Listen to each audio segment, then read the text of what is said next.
اس طرح کی فیلئر جو ہے سسٹم کی فیلئر یا پارٹی کی فیلئر وہ ہم دوبارہ توقع کبھی نہیں کرتے. بٹ اگلی جو بات ہے کہ ان ساری سچویشن میں ہم تو میں اپنی اگر بات کروں یا اپنی اہلیہ کی بات کروں تو ہم آئیڈیلسٹ ہیں. آئیڈیلسٹ میں جمہوریت، جمہوری کریڈینشلز اور پرامن اور ایفرٹ اور بولنے کی آزادی، فریڈم آف ایکسپریشن، لکھنے کی آزادی، ان چیزوں کی بات کرنے والے لوگ ہیں. تو یہاں پہ چونکہ ایک تشدد کا ایلیمنٹ جو شامل ہوا ہے، اس تشدد کے ایلیمنٹس کے شامل ہونے سے جو ایک بدصورتی سامنے آئی ہے، اس کے ہوتے ہوئے بالکل واضح ہے کہ ہم سیاست کو کنٹینیو نہیں کر سکتے. سیاست کو کنٹینیو جب نہیں کر سکتے تو ڈیفینیٹلی پارٹی کے ساتھ اپنی افیلیشن کو بھی ہم کنٹینیو نہیں کر سکتے. لہٰذا ہم سیاست کو چھوڑ رہے ہیں. اور جو ایک کیریئر یا ہمارے خون میں شامل تھی سیاست، اس سیاست جو ہے اس کو چھوڑنا نہ کوئی آسان فیصلہ ہے، نہ آپ کہہ لیں کوئی یو کین سے کہ کبھی ہمیں یہ چین لینے دے گا کہ سیاست میں قوم کی مدد کی جاتی ہے.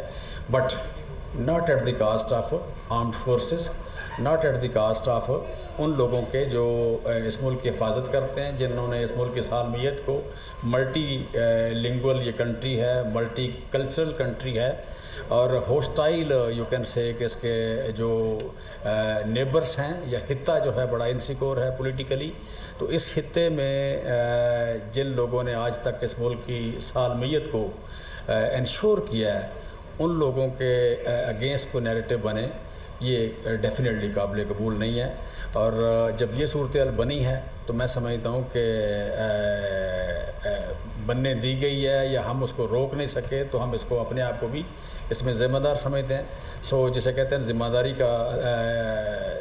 لیتے ہوئے ہم استعفیٰ دیتے ہیں پارٹی کی ہر پوزیشن سے اور پارٹی سے اور پارٹی کی بنیادی ممبرشپ سے. تھینک یو ویری مچ جی، تھینک یو ویری مچ. پہلے بات کریں.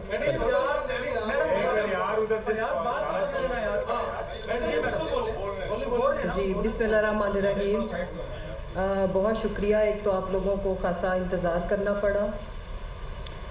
دیکھیں، میں اور جمشید چیمہ صاحب سیاست میں صرف اس لیے آئے تھے کہ ہمیں کسی چیز کی کمی تو نہیں تھی، اللہ کا شکر ہے، شعور بھی تھا، عقل، اللہ تعالیٰ نے فائنینشلی بھی کرم نوازی کی ہوئی تھی کہ جو اللہ کی بلیسنگز ہیں، ہم اپنی جو ہمارے اندر کوئی ہے ملک کو سرو کرنے کی صلاحیت، ہم پاکستان کے لیے کچھ کر سکیں.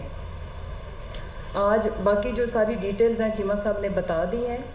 اور جو 9 میں میری یہ خواہش ہے کہ اگر ٹائم واپس جائے اور ہمارے بس میں ہو تو کاش یہ 9 مئی کا دن ہماری زندگیوں سے، پاکستان کی سیاست سے ڈیلیٹ ہو سکے. بڑا افسوسناک سانحہ تو تھا، لیکن ظاہر ہے یہ کسی ایک پولیٹیکل پارٹی کے وہم و گمان میں بھی شاید نہ ہو، ہمارے وہم و گمان میں بھی نہیں تھا کہ یہ سب کچھ ہوگا. چیمہ نے ڈیٹیل بات کی ہے، مختصر بات کرتے ہوئے، کیونکہ میرا بڑا بیٹا 11 سال اس کی ایج ہے، وہ کینسر سروائیور ہے، اور میں اپنی پوری لائف میں اس سے اتنا عرصہ الگ نہیں رہی. اس کو تھوڑا سا اور بھی ہیلتھ ایشوز ہیں، جس کی وجہ سے وہ تھوڑا مینٹلی ایموشنلی اس کو ہمیشہ اسسٹنس کی ضرورت ہوتی ہے. تو میں یہاں پہ اپنی سیاست کو اور پی ٹی آئی کو خیر آباد کہتی ہوں، اور انشاءاللہ کسی اور رول میں اگر آپ نے وطن کے لیے، ملک کے لیے کچھ کرنا ہے تو اللہ تعالیٰ اور ہمیں وسائل بھی دیے ہوئے ہیں، ہم کسی اور طریقے سے بھی خدمت کر سکتے ہیں. میرے لیے اپنے میاں کی زندگی، اپنے بچوں کی زندگی اور صحت سب سے زیادہ عزیز ہے. اس کے ساتھ جو اللہ نے ہمیں اگر کسی رول اور میں، آپ سوشل ویلفیئر کچھ بھی کر سکتے ہیں. سیاست کو فی الحال میں چھوڑ رہی ہوں، پی ٹی آئی کو بھی.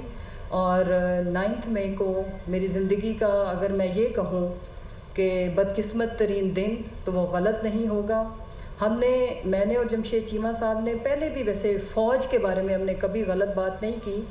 فوج پاکستان کی آزادی کی علامت ہے، ہم سب کے یہاں پہ پرسکون بیٹھے رہنے کی علامت ہے. دوبارہ کہوں گی کہ اللہ تعالیٰ پاکستان کا حامی و ناصر ہو، اور اللہ تعالیٰ پاکستان کی زندگی سے آنے والی نسلوں سے اس طرح کے بدقسمت دن ڈیلیٹ کر دے، اور اللہ کرے کہ کبھی نہ ہو.